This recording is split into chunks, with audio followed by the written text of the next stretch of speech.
Hi friends, टीचमेट में आप सभी का स्वागत है।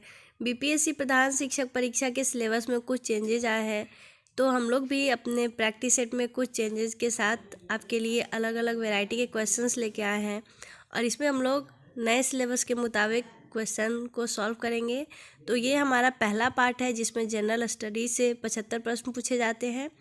तो चलिए देखते हैं कि हमारा पहला प्रश्न है, दिल्ली के सल्तनत के तुगलक राजवंश का अंतिम शासक निम्नलिखित में से कौन था। आपके ऑप्शन है, option A Firoz Shah Tughlaq, option B Ghiyasuddin Tughlaq Shah द्वितीय, ऑप्शन सी नासिरुद्दीन महमूद या फिर ऑप्शन डी नुसरत शाह। इसका सही आंसर है ऑप्शन सी नासिरुद्दीन महमूद। इनका शासनकाल 1394 ईस्वी से 1412 ईस्वी तक था और यह तुगलक वंश के अंतिम शासक थे और इन्हीं के शासनकाल में मध्य एशिया के महान मंगोल सेनानायक तैमूर ने भारत पर आक्रमण किया था 1398 ईस्वी में। तो इस तरह से हमारा सही आंसर हो जाता है ऑप्शन सी। हमारा नेक्स्ट क्वेश्चन है कि बुद्ध की खड़ी प्रतिमा निम्न में से किस काल में बनाई गई। आपके ऑप्शन है, ऑप्शन ए गुप्त काल, ऑप्शन बी कुषाण काल, ऑप्शन सी मौर्य काल और ऑप्शन डी गुप्तोत्तर काल यानी कि गुप्त के बाद का काल। इसका सही आंसर है ऑप्शन बी कुषाण काल में ही बुद्ध की खड़ी प्रतिमा बनाई गई थी, जो कि गांधार और मथुरा कला शैली के तहत इन मूर्तियों का निर्माण हुआ था। नेक्स्ट क्वेश्चन है कि सिंधु घाटी सभ्यता को आर्यों से पूर्व की रखे जाने का महत्वपूर्ण कारक क्या है। ऑप्शन ए लिपि, ऑप्शन बी नगर नियोजन, ऑप्शन सी तांबा या फिर ऑप्शन डी मृद भांड। और इसका सही जवाब है ऑप्शन डी मृद भांड। सिंधु घाटी सभ्यता लिपि ज्ञान और नगर नियोजन आदि के संदर्भ में प्रारंभिक आर्यों से अधिक विकसित थी, लेकिन पुरातात्विक साक्ष्यों में अलग अलग कालों में पाए गए मृद भांड ही सिंधु घाटी सभ्यता को आर्यों से पूर्व का काल सिद्ध करते हैं। नेक्स्ट क्वेश्चन है कि औरंगजेब द्वारा चलाए जिहाद का क्या अर्थ होता है। ऑप्शन ए दारुल हर्ब, ऑप्शन बी दारुल इस्लामी, ऑप्शन सी होली वॉर या फिर ऑप्शन डी जजिया। और इसका सही जवाब है ऑप्शन बी दारुल इस्लामी। औरंगजेब सर्वोपरि एक उत्साही सुन्नी मुसलमान था और उसकी धार्मिक नीति सांसारिक लाभ के किसी विचार से प्रभावित नहीं थी और इस कानून के अनुसार प्रत्येक धार्मिक मुसलमान को अल्लाह की राह में मेहनत करनी चाहिए, या दूसरे शब्दों में इसको गैर मुसलमानी देशों यानी कि दारुल हर्ब के विरुद्ध धर्म युद्ध यानी कि जिहाद करना चाहिए जब तक कि वे इस्लाम के राज्य के रूप में परिवर्तित नहीं हो जाते। नेक्स्ट प्रश्न है कि निम्नलिखित राजपूत वंशों में से किसने 8वीं शताब्दी में दिल्लिका यानी कि दिल्ली शहर की स्थापना की थी। ऑप्शन ए परमार वंश, ऑप्शन बी सोलंकी वंश, ऑप्शन सी तोमर वंश या फिर ऑप्शन डी चौहान वंश। और इसका सही जवाब है ऑप्शन सी तोमर वंश। 8वीं शताब्दी में दिल्लिका या दिल्ली शहर की स्थापना तोमर वंश के अनंग पाल ने की थी और इसकी चर्चा पृथ्वीराज रासो में की गई है, जो कि चंद्रवदई की रचना है। नेक्स्ट प्रश्न है कि सारनाथ स्तंभ का निर्माण किसने किया था। हर्षवर्धन ने, अशोक ने, गौतम बुद्ध ने या फिर कनिष्क ने। तो इसका सही जवाब है अशोक ने और ये लगभग सभी लोगों को पता होगा क्योंकि हम लोग बिहार से हैं और बिहार में सारनाथ स्तंभ का बहुत नाम है, जो कि इसका निर्माण अशोक ने करवाया था। नेक्स्ट प्रश्न है कि मंगल पांडे की घटना हुई थी मेरठ में, बैरकपुर में, अम्बाला में या लखनऊ में। और इसका सही जवाब है ऑप्शन बी मंगल पांडे 29 मार्च 1857 ईस्वी को बैरकपुर में सैनिकों ने चर्बी वाले कारतूसों का प्रयोग करने से इनकार कर दिया था और इसका एक सैनिक मंगल पांडे ने अपने एजुडेंट पर आक्रमण कर उसकी हत्या कर दी थी। नेक्स्ट प्रश्न है निम्नलिखित सुल्तानों में से कौन अन्न के ऊपर कर समाप्त करने के लिए जाना जाता है। ऑप्शन ए अलाउद्दीन खिलजी, गियासुद्दीन खिलजी, फिरोज शाह तुगलक या फिर ऑप्शन डी सिकंदर लोदी। और इसका सही जवाब है ऑप्शन डी सिकंदर लोदी ने भूमि के मापन के लिए एक समान गज का प्रचलन किया, जो गज ए सिकंदरी के नाम से प्रसिद्ध हुआ और उन्होंने ही अनाज से जकात को समाप्त कर दिया, जकात यानी कि आयकर। नेक्स्ट प्रश्न है कि मूर्ति पूजा का आरंभ कब से माना जाता है। तो इसका सही जवाब है ऑप्शन ए पूर्व आर्य काल से ही मूर्ति पूजा का आरंभ माना जाता है और इसकी सिंधु घाटी सभ्यता में भी मूर्ति मिली है, जो कि इसका उदाहरण है कि उस टाइम में भी मूर्ति पूजा होती थी। नेक्स्ट प्रश्न है कि निम्नलिखित में से किसने कुतुब मीनार के निर्माण में योगदान नहीं दिया था? कुतुबुद्दीन ऐबक, इल्तुतमिश, अलाउद्दीन खिलजी या फिर ऑप्शन डी फिरोज शाह तुगलक। और इसका सही जवाब है ऑप्शन सी, अलाउद्दीन खिलजी। कुतुबुद्दीन का निर्माण कुतुबुद्दीन ऐबक ने आरंभ करवाया और सुल्तान इल्तुतमिश के काल में इसका निर्माण कार्य पूरा हुआ था। और फिरोज शाह तुगलक के शासनकाल में इसकी चौथी मंजिल को काफ़ी हानि पहुंची थी, जिस पर फिरोज शाह ने चौथी मंजिल के स्थान पर 2 और मंजिलों का निर्माण करवाया था, लेकिन इससे अलाउद्दीन खिलजी किसी भी तरह से रिलेटेड नहीं है। हमारा अगला प्रश्न है, आज़ाद हिंद फौज के किस सैनिक को 7 वर्ष के कारावास का दंड दिया गया था? आपके ऑप्शन से option A Aruna Asaf Ali, option B Shahnawaz, option C Rashid Ali या फिर ऑप्शन डी रास बिहारी बोस।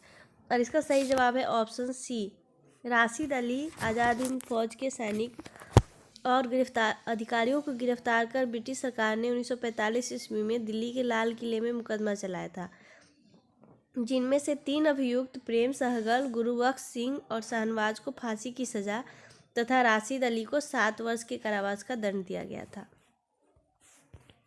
नेक्स्ट प्रश्न है, निम्नलिखित में से किस आंदोलन से गांधी जी संबंधित नहीं थे? स्वदेशी आंदोलन, खिलाफत आंदोलन, व्यक्तिगत सत्याग्रह आंदोलन या फिर ऑप्शन डी भारत छोड़ो आंदोलन। इसका सही जवाब है ऑप्शन ए स्वदेशी आंदोलन। गांधी जी स्वदेशी आंदोलन से संबंधित नहीं थे। स्वदेशी आंदोलन 1905 ईस्वी में बंगाल विभाजन के विरोध में हुआ था और उस समय महात्मा गांधी दक्षिण अफ्रीका में थे। नेक्स्ट प्रश्न है, प्रार्थना समाज संस्था के संस्थापक कौन है? और इसका सही जवाब है ऑप्शन डी महादेव गोविंद रानाडे ने प्रार्थना समाज की स्थापना 1867 ईस्वी में की थी। नेक्स्ट प्रश्न है, पूर्ण स्वराज संकल्प को भारतीय राष्ट्रीय कांग्रेस के लाहौर अधिवेशन में किसने प्रस्तुत किया था? Option A Bal Gangadhar Tilak, option B Jawaharlal Nehru, option C M.K. Gandhi या फिर ऑप्शन डी सरदार पटेल। और इसका सही जवाब है ऑप्शन बी जवाहरलाल नेहरू। पूर्ण स्वराज के संकल्प को भारतीय राष्ट्रीय कांग्रेस के लाहौर अधिवेशन में जवाहरलाल नेहरू द्वारा तैयार और प्रस्तुत किया गया था। नेक्स्ट क्वेश्चन है कि निम्न में से कौन उग्रपंथी नहीं था? आपके ऑप्शन से ऑप्शन ए बाल गंगाधर तिलक, मदन लाल, उधम सिंह या फिर ऑप्शन डी गोपाल कृष्ण गोखले। इसका सही जवाब है ऑप्शन डी गोपाल कृष्ण गोखले उदारवादी खेमे से संबंधित थे और वह समभाव और मृदु न्याय प्रियता में विश्वास करते थे और उन्होंने पूर्ण विश्वास था कि देश का पुनरुद्धार उत्तेजना के बवंडरों में नहीं हो सकता, इसलिए इसका सही जवाब है ऑप्शन डी। नेक्स्ट प्रश्न है कि भारतीय राष्ट्रीय कांग्रेस ने पहला असहयोग आंदोलन किस वर्ष में शुरू किया था? आपके ऑप्शन से option A 1917, option B 1918, option C 1920 या फिर ऑप्शन डी 1928। और इसका सही जवाब है ऑप्शन सी 1920 ईस्वी में कलकत्ता में कांग्रेस के विशेष अधिवेशन में पास हुए असहयोग संबंधी प्रस्ताव को दिसंबर 1920 में नागपुर में हुए कांग्रेस के वार्षिक अधिवेशन में पुष्टि कर दी गई थी। नेक्स्ट प्रश्न है कि जय हिंद किसका नारा था? आपके ऑप्शन से ऑप्शन ए जवाहरलाल नेहरू, सुभाष चंद्र बोस, भगत सिंह या फिर ऑप्शन डी बाल गंगाधर तिलक। और इसका सही जवाब है option B Subhash Chandra Bose. Next प्रश्न है कि इनमें से किसने रानी लक्ष्मीबाई रेजिमेंट की स्थापना की थी? आपके ऑप्शन से ऑप्शन ए रास बिहारी बोस, ऑप्शन बी वल्लभ भाई पटेल, ऑप्शन सी लक्ष्मी स्वामीनाथन या फिर ऑप्शन डी सुभाष चंद्र बोस। इसका सही जवाब है ऑप्शन डी सुभाष चंद्र बोस ने रानी लक्ष्मीबाई रेजिमेंट की स्थापना वर्ष 1943 में की थी और लक्ष्मी सहगल आज़ाद हिंद फौज की पहली महिला ब्रिगेड रानी लक्ष्मीबाई रेजिमेंट की कमांडर बनी थी। नेक्स्ट प्रश्न है कि वर्ष 1919 ईस्वी में जघन्य जालियांवाला बाग कांड के समय भारत का वायसराय कौन था? और इसका सही जवाब है ऑप्शन ए 13 अप्रैल 1919 ईस्वी को बैसाखी के दिन अमृतसर में जालियांवाला बाग हत्याकांड हुआ था। तो उस समय भारत के वायसराय लॉर्ड चेम्सफोर्ड थे और उनका काल था वर्ष 1916 से वर्ष 1921।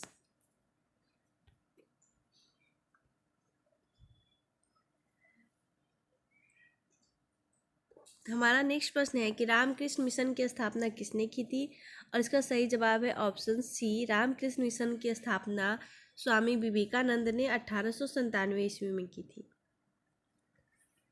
नेक्स्ट प्रश्न है कि भारतवर्ष में सर्वाधिक वर्षा किस क्षेत्र में होती है, और इसका ऑप्शन ए पश्चिमी घाट, हिमालय क्षेत्र तथा मेघालय, ऑप्शन बी मध्य प्रदेश तथा बिहार, ऑप्शन सी उत्तर प्रदेश, हरियाणा तथा पंजाब, या फिर ऑप्शन डी आंध्र प्रदेश तथा विदर्भ।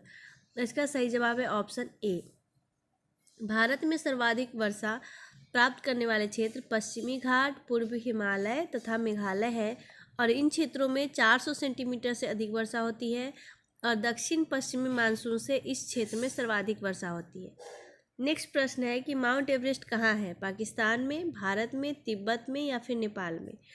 इसका सही जवाब है ऑप्शन डी, माउंट एवरेस्ट विश्व का सर्वोच्च पर्वत शिखर है और यह नेपाल में स्थित है। नेक्स्ट प्रश्न है कि एशिया का श्रेष्ठ जस्ता एवं सीसा अयस्क भंडार उपलब्ध कहाँ पे है। आपके ऑप्शन से ऑप्शन ए राजसमंद जिले के राजपुर दरीबा में, ऑप्शन बी उदयपुर जिले के दिलवारा में, ऑप्शन सी भीलवाड़ा जिले के रामपुर आगोचा में, या फिर ऑप्शन डी उदयपुर जिले के झामर कोटरा में।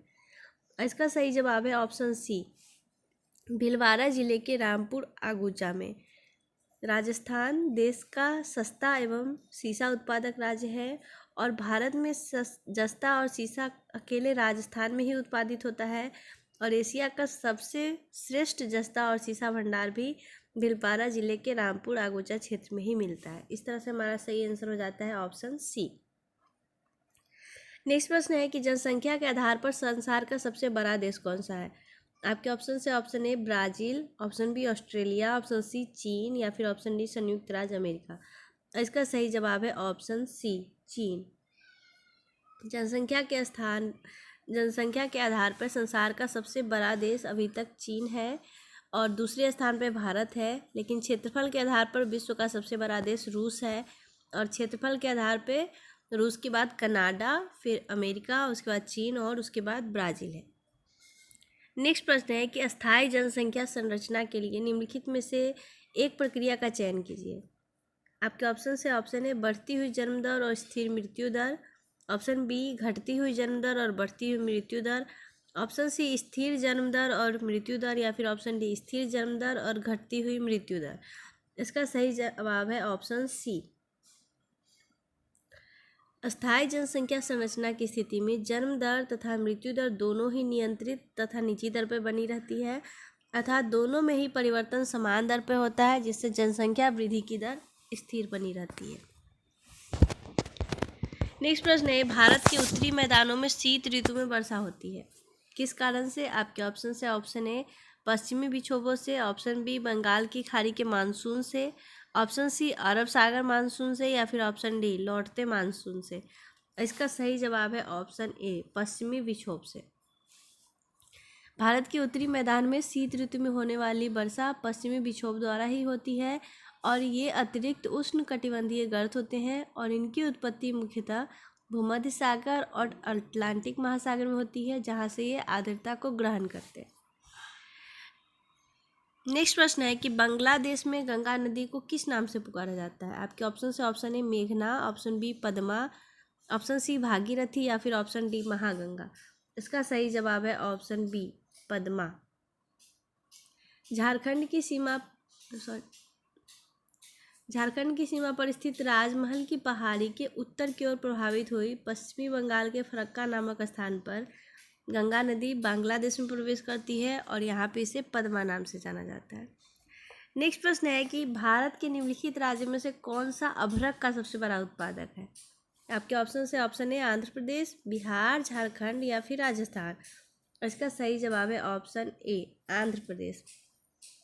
अभ्रक अयस्क का एकमात्र उत्पादनकर्ता राज्य आंध्र प्रदेश है, और आंध्र प्रदेश के संपूर्ण अभ्रक का उत्पादन नेल्लोर जिले में होता है। अतः आंध्र प्रदेश के विभाजन के बाद भी इसके अभ्रक उत्पादन की मात्रा पर कोई प्रभाव नहीं पड़ा है, क्योंकि नेल्लोर जिला जो है वो विभाजित आंध्र प्रदेश का ही भाग है। नेक्स्ट प्रश्न है कि भारत का सुदूर पश्चिम का बिंदु कहाँ पे है। आपके ऑप्शन से ऑप्शन ए 68 डिग्री 7 मिनट पश्चिम गुजरात में, ऑप्शन बी 68 डिग्री 7 मिनट पश्चिम राजस्थान में, ऑप्शन सी 68 डिग्री 7 मिनट पूर्व गुजरात में, या फिर ऑप्शन डी 68 डिग्री 7 मिनट पूर्व राजस्थान में। और इसका सही जवाब है ऑप्शन सी। भारत के मुख्य भूमि सुदूरस्थ पश्चिमी बिंदु 23.713 उत्तरी अक्षांश तथा 68 डिग्री 7 मिनट पूर्वी देशांतर पर गौरा मोता यानी कि गुहार मोती गुजरात में स्थित है। नेक्स्ट प्रश्न है कि भारत में निम्नलिखित में से किस राज्य में सर्वाधिक ग्रामीण साक्षरता पाई जाती है? महाराष्ट्र में, मणिपुर में, गोवा में या फिर गुजरात में? इसका सही जवाब है ऑप्शन सी, गोवा में।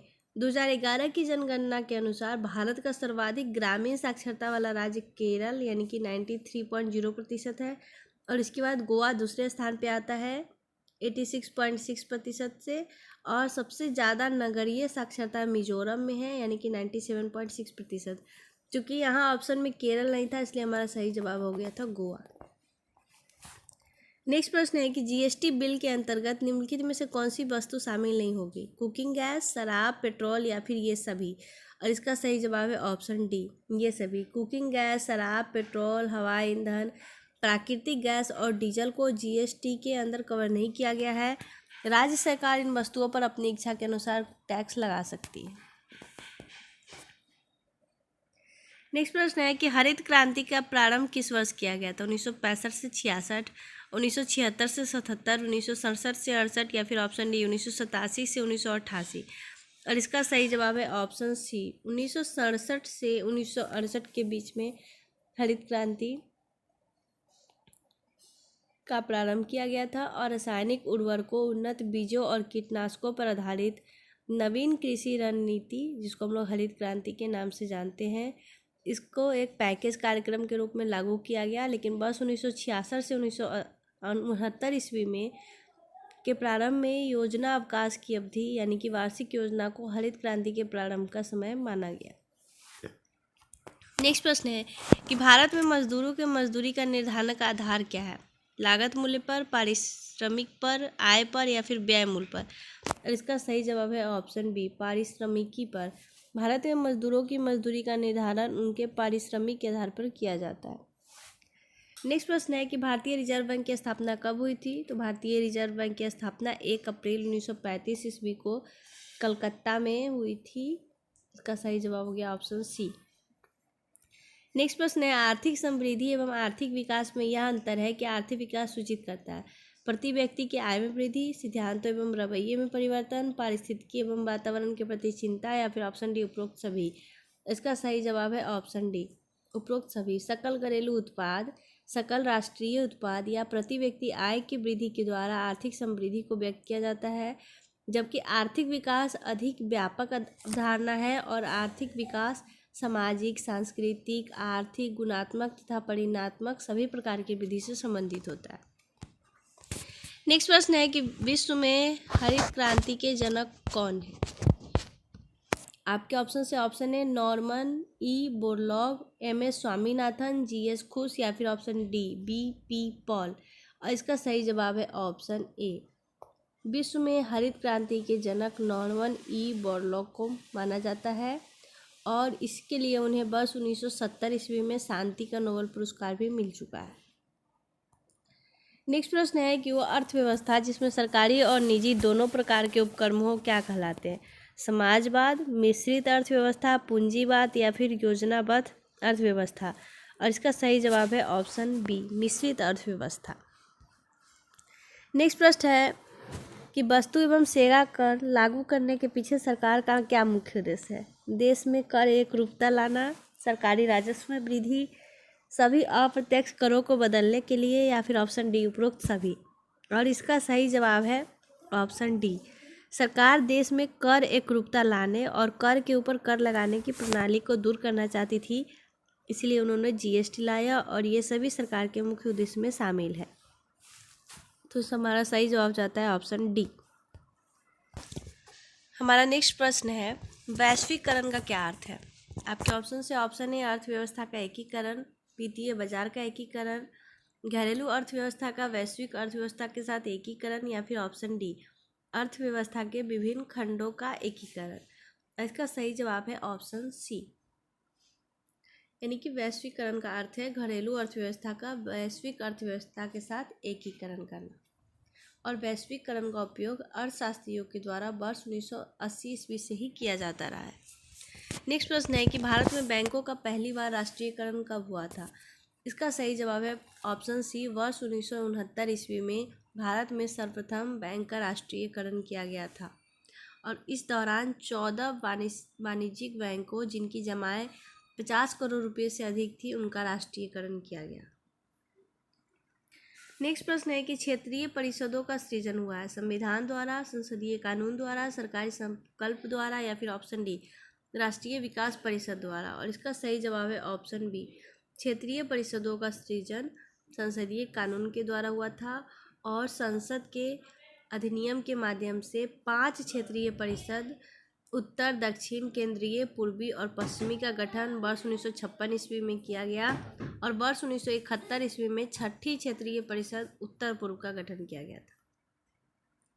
नेक्स्ट प्रश्न है कि केंद्र राज्य संबंध किस अनुसूची में है? तो केंद्र राज्य संबंध अनुच्छेद 246 के तहत केंद्र और राज्य के मध्य विधायी शक्तियों के बंटवारे के लिए 3 सूचियां, संघ सूची, राज्य सूची और समवर्ती सूची की व्यवस्था है, जिनमें संविधान की 7वीं अनुसूची में वर्णित किया गया है केंद्र राज्य संबंध को, यानी कि ऑप्शन ए। नेक्स्ट प्रश्न है कि उच्च न्यायालय के मुख्य न्यायाधीश की नियुक्ति किसके द्वारा की जाती है? तो उच्च न्यायालय के मुख्य न्यायाधीश की नियुक्ति राष्ट्रपति के द्वारा की जाती है, ऑप्शन ए, और यह संविधान के अनुच्छेद 217 के अनुसार किया जाता है। नेक्स्ट प्रश्न है कि राज्य पुनर्गठन आयोग ने 1 नवंबर 1956 ईस्वी को कितने राज्य तथा कितने संघ राज्य बनाए थे? इसका सही जवाब है ऑप्शन ए, 14 राज्य और 6 संघ राज्य की स्थापना की गई थी राज्य पुनर्गठन आयोग के द्वारा। हमारा नेक्स्ट प्रश्न है कि मौलिक अधिकारों में संशोधन करने के लिए कौन सक्षम है? तो इसका जवाब आप सभी लोगों को पता होगा, अनुच्छेद 368 के तहत मौलिक अधिकार में संशोधन करने की शक्ति संसद को प्राप्त है। इसका सही जवाब हो जाएगा ऑप्शन डी। नेक्स्ट प्रश्न है कि संविधान का कौन सा भाग लोक कल्याणकारी राज्य के विचार का उल्लेख करता है? तो संविधान का भाग 4 लोक कल्याणकारी राज्य का विचार का उल्लेख करता है और कल्याणकारी राज्य का अर्थ है वह राज्य जो अपने निवासियों को सामाजिक, आर्थिक और राजनीतिक गतिविधियों के द्वारा स्वयं के संपूर्ण व्यक्तित्व के रूप में रूपांतरित करने हेतु अवसर उपलब्ध कराए। तो इसका सही जवाब हो जाएगा ऑप्शन सी। नेक्स्ट प्रश्न है कि राज्यसभा के सदस्यों को चुनाव लोकसभा के चुने हुए सदस्य द्वारा किया जाता है, चुनाव राज्य विधानसभाओं के चुने हुए सदस्यों द्वारा किया जाता है, या फिर ऑप्शन सी, चुनाव लोकसभा एवं राज्य विधानसभा के चुनाव चुने गए सदस्यों द्वारा किया जाता है, या फिर ऑप्शन डी, नामांकन प्रत्येक राज्य के राज्यपालों द्वारा किया जाता है। इसका सही जवाब है ऑप्शन बी, राज्यसभा के सदस्य का चुनाव राज्य विधानसभाओं के चुने हुए सदस्यों के द्वारा किया जाता है। नेक्स्ट प्रश्न है कि हमने विश्व के किस राष्ट्र के संविधान से अपने मूल अधिकारों की संकल्पना ग्रहण की है? इसका सही जवाब है ऑप्शन डी, यूएसए, यानी कि भारतीय संविधान में मूल अधिकारों की संकल्पना संयुक्त राज्य अमेरिका के संविधान में सम्मिलित अधिकार पत्र यानी कि बिल ऑफ राइट्स से प्रेरित है। नेक्स्ट प्रश्न है कि ग्राम सभा का क्या अभिप्राय है? तो ग्राम सभा का अभिप्राय होता है ग्राम स्तर के पंचायत क्षेत्र के निर्वाचक नामावली में पंजीकृत लोग, यानी कि ऑप्शन सी इसका सही जवाब हो जाएगा। नेक्स्ट प्रश्न है कि केंद्र सरकार तथा राज्यों के मध्य आर्थिक संबंधों की विवेचना की गई है किस अनुच्छेद के अंतर्गत? तो ऑप्शन बी, अनुच्छेद 268 से अनुच्छेद 281 के अंतर्गत, यानी कि ऑप्शन बी हमारा बिल्कुल सही है। नेक्स्ट प्रश्न है साइंस से संबंधित प्रश्न है, यानी कि प्रकाश सीधी रेखा में चलता प्रतीत होता है, क्यों? आपके ऑप्शन से ऑप्शन है यह छोटे कणों से बना होता है, प्रकाश का वेग बहुत अधिक होता है, प्रकाश का तरंग दैर्घ्य बहुत छोटा होता है, या फिर ऑप्शन डी, प्रकाश अपने चारों ओर से परावर्तित होता है। और इसका सही जवाब है ऑप्शन सी, प्रकाश का तरंग दैर्घ्य बहुत छोटा होता है तथा उसका विवर्तन भी बहुत छोटा होता है जो हमारी आंखों से नहीं देखा जा सकता, इसलिए प्रकाश हमें सीधी रेखा में चलता हुआ प्रतीत होता है। नेक्स्ट प्रश्न है कि प्रकाश वर्ष इकाई है किस चीज़ की? दूरी की, समय की, आयु की, या फिर ऑप्शन डी, प्रकाश की तीव्रता की। और इसका सही जवाब है ऑप्शन ए, दूरी की, क्योंकि प्रकाश द्वारा एक वर्ष में तय की गई दूरी को एक प्रकाश वर्ष कहते हैं और एक प्रकाश वर्ष बराबर होता है 9.46 इंटू 10⁻15 मीटर। नेक्स्ट प्रश्न है कि एटम में न्यूट्रॉन की खोज किसने की थी? तो एटम में न्यूट्रॉन की खोज जेम्स चैडविक ने की थी, यानी कि ऑप्शन बी हमारा बिल्कुल सही जवाब हो जाता है। रदरफोर्ड ने एक परमाणु में न्यूट्रॉन के अस्तित्व को प्रस्तावित किया था, किंतु न्यूट्रॉन की खोज वर्ष 1932 ईस्वी में चैडविक ने की थी। ये प्रश्न में हमेशा कन्फ्यूजन हो जाता है, तो इसलिए हम लोग को पता होना चाहिए कि न्यूट्रॉन की खोज जेम्स चैडविक ने की थी। नेक्स्ट प्रश्न है कि निम्नलिखित में से कौन सा हास्य गैस या फिर लाफिंग गैस के रूप में प्रयुक्त होता है? इसका सही जवाब है ऑप्शन ए नाइट्रस ऑक्साइड, जिसको हम लोग N2O भी बोलते हैं। इसको सूंघने पर बहुत हंसी आती है और इसे शल्य क्रिया के समय निश्चेतक के रूप में भी प्रयोग किया जाता है। नेक्स्ट प्रश्न है कि निम्न सभी बीमारियों का कारण वायरस होता है सिवाय एक को छोड़ के, जो कि है पीलिया, इन्फ्लुएंजा, गलसूया या फिर आंत्र ज्वर। इसका सही जवाब है ऑप्शन डी आंत्र ज्वर जो है वो वायरस के कारण नहीं होता है। ये जो है सल्मोनेला टाइफी जीवाणु के कारण होता है। नेक्स्ट प्रश्न है कि बादल आच्छादित रातें स्वच्छ आकाश वाली रातों से अधिक गर्म होती है, क्यों? आपके ऑप्शन से ऑप्शन ए बादल पृथ्वी तथा हवा से उष्मा का विकिरण रोक देते हैं, बादल दिन में सूर्य की रोशनी को ग्रहण करते हैं, रात को गर्मी का विकिरण करते हैं। ऑप्शन सी बादल वातावरण को आर्द्र बनाते हैं तथा उष्मा उत्पन्न करते हैं, या फिर ऑप्शन डी बादल हवा की गति को अवरुद्ध करके उष्णता उत्पन्न करते हैं। इसका सही जवाब है ऑप्शन ए बादल द्वारा रात में पृथ्वी तथा हवा से उष्मा का विकिरण रोककर परावर्तित करने के कारण बादलों से आच्छादित रातें स्वच्छ रातों से अधिक गर्म होती है। नेक्स्ट प्रश्न है कि अंतरिक्ष यात्री निर्वात में सीधे खड़े नहीं रह सकते हैं, क्यों? क्योंकि गुरुत्व नहीं होता है, वायुमंडल में श्यानता बल बहुत तीव्र होता है, सौर वायु ऊपर की ओर बल लगाती है, या फिर ऑप्शन डी वायुमंडलीय दबाव बहुत कम होता है। इसका सही जवाब है ऑप्शन ए अंतरिक्ष में कम गुरुत्व के चलते अंतरिक्ष यात्री सीधे खड़े नहीं रह पाते।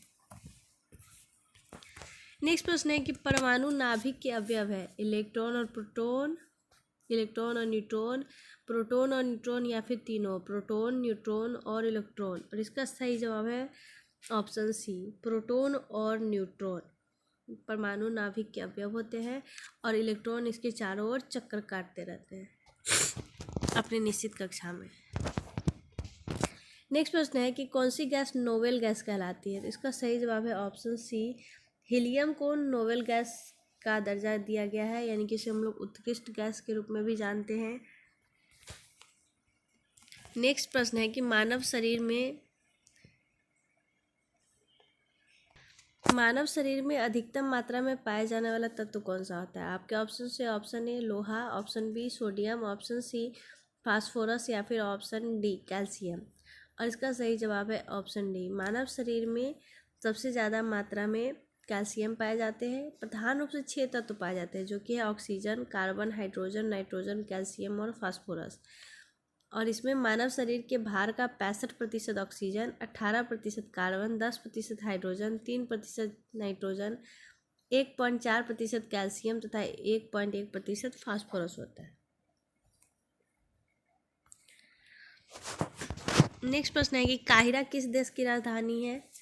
आपके ऑप्शन से ऑप्शन ए मिस्र, option B Somalia, option C Kenya, या फिर ऑप्शन डी सूडान। इसका सही जवाब है ऑप्शन ए मिस्र की राजधानी काहिरा है। हमारा नेक्स्ट प्रश्न है कि भारत के निम्नांकित राज्यों में से किसके 3 तरफ अंतर्राष्ट्रीय सीमा है? असम, नागालैंड, त्रिपुरा, या फिर पश्चिम बंगाल। और इसका सही जवाब है ऑप्शन सी त्रिपुरा के 3 तरफ अंतर्राष्ट्रीय सीमा है और एक तरफ भारत के राज्य से मिला हुआ है। नेक्स्ट प्रश्न है कि निम्न में से एक केंद्र शासित क्षेत्र कौन सा नहीं है? त्रिपुरा, लद्दाख, लक्षद्वीप, या फिर पुदुचेरी। इसका सही जवाब है ऑप्शन ए त्रिपुरा एक केंद्र शासित प्रदेश नहीं है बल्कि एक राज्य है। नेक्स्ट प्रश्न है अंतर्राष्ट्रीय महिला दिवस कब मनाया जाता है? 27 मई, 9 जनवरी, 7 अप्रैल, या फिर 8 मार्च। और इसका सही जवाब है ऑप्शन डी 8 मार्च को अंतर्राष्ट्रीय महिला दिवस मनाया जाता है। नेक्स्ट और अंतिम प्रश्न है उर्वशी नामक साहित्यिक कृति के रचनाकार कौन है? जयशंकर प्रसाद, महादेवी वर्मा, रामधारी सिंह दिनकर, या फिर राम कुमार वर्मा। इसका सही जवाब है ऑप्शन सी, रामधारी सिंह दिनकर ने उर्वशी नामक साहित्य कृति की रचना की थी। इसी के साथ हमारा आज का लेक्चर समाप्त होता है। आप लोग हमें कमेंट बॉक्स में ज़रूर बताएं आपको ये क्वेश्चंस कैसे लगे, और एग्ज़ाम में इसी तरह के प्रश्न पूछे जाएंगे, इसलिए आप लोग ज़्यादा से ज़्यादा बार वीडियो को देखें और समझें। और अगर कोई कन्फ्यूजन है या फिर कोई सवाल है तो आप लोग हमें कमेंट बॉक्स में ज़रूर बता सकते हैं, या फिर कोई सुझाव हो तो भी आप लोग का सुझाव सादर आमंत्रित है। Thank you so much.